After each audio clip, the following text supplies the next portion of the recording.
everybody, it is Hobbs back here with you. Yeah, it's Hobbs Horror, knocking down your door, all about the guts and gore, blood and pus, give him some more. He wants bone and entrails spread across the floor, so if you're looking for that theater macabre, look no more. Sit back and relax and enjoy some Hobbs Horror. Thank you for watching Hobbs Horror. Yeah, and don't forget to like and subscribe and all that good shit.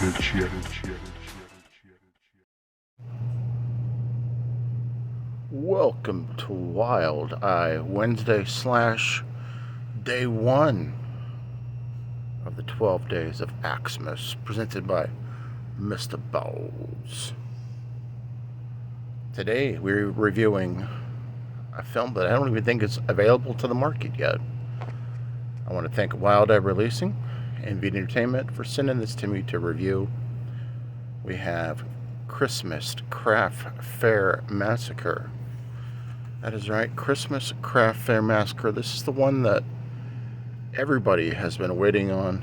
I've been getting numerous reviews. People that watch my reviews saying, when are you going to review Christmas Craft Fair Massacre? I was watching the news the other day and they said, in other news, we're waiting for Hobbs Horror to review Christmas Craft Fair Massacre. I was like, I better get on it. So this is day one. And let's give you a good look at the back here, where you can get a good idea what the film kind of has there. Bonus features in case you want to get this one. This is just over 70 minutes, 71 minutes long. You do get some bonus features there with this. As you can see there, it's the season for a sacrifice. So we are focusing on this town that was built on a Native American burial ground. And what was built on the ground? Various schools, various malls, and whatnot. And this high school decides that they are going to have a craft fair. A Christmas craft fair, basically, inside the high school. And the principal has decided this is going to be a way to draw revenue to the school and to the city, is to have this. And also, in the same token, while we're doing this, some people get word of this happening, and they don't want this to go down because they don't want there to be people that are pure. Let's just put it this way. These are Satanists that don't want there to have any type of happiness throughout the area, anything Christmas related. They want to just kind of put the kibosh on it, and they have to find someone at the fair that's pure and full of happiness, and they want to sacrifice that person specifically so that they can bring across the souls, and the Satan worshippers can take over the fair. And to that extent, that's the most that I was gotten out of the film in terms of the plot. They are trying to stop people from being basically happy at the craft fair. That's the only thing I could really take from it.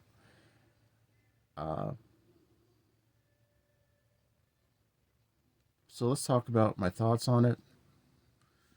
I liked the initial story. I liked where they were going with it. You have these Satanists that are trying to basically stop these people at the craft fair from being good, kind-hearted souls in Christmas. That Christmas spirit, kind of like just trying to kill people one by one that they find is full of joy and happiness. Now, there were some things that really were not very good in this movie. There is obviously a Michael Myers ripoff in this film. There's a guy in a Michael Myers suit. He just has slightly longer hair, and he walks around and acts just like Michael Myers. Again, imitation is what do they say, the sheerest form of flattery, but it is what it is. There were parts that were comical. I don't know if this is supposed to be a horror comedy or if it was supposed to be something serious. It really never defined that throughout the movie. There were some kills that were okay, but very sloppy. And when I say that, when there's a decapitation scene, and you can still see the wood that the head was hanging on in this scene when the decapitation happens, and it's a prop.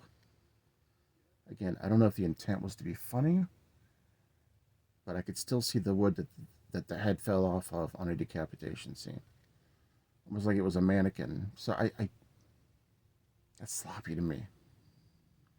You could have just covered it up. But again, I'm not a director.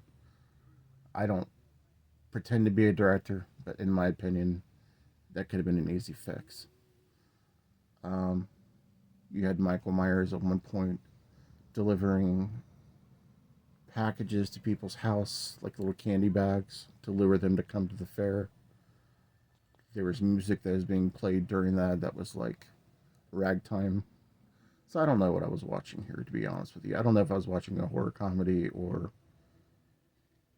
This premise could have been badass, to be honest with you. I think with better storylines, I'm like you guys. I would have loved for this to be where somebody goes into a craft fair that doesn't like Christmas and just starts obliterating people with an axe or something. That's what would have been a good, in my opinion, craft fair massacre.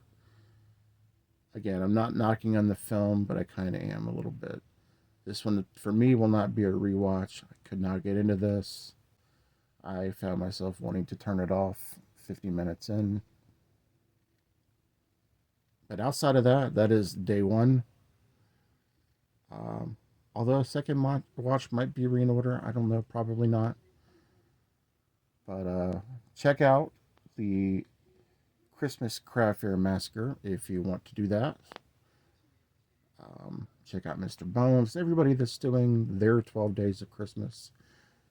This is the first year I've done this with the 12 days of AxE'Mas with Mr.Bones. Catch up with you guys later. Welcome to the house on the A6 block. I'm just chilling on the porch in my chair I rock. I'm your host Jimmy Biggs with the ghoulish clip. The only light outside is the full moon lit. Welcome to a world mixed with evil and good. If you didn't plan on staying, then you misunderstood. This ain't a nightmare, the figment of imagination. Step aside and the house will awaken. Skeleton, play the piano.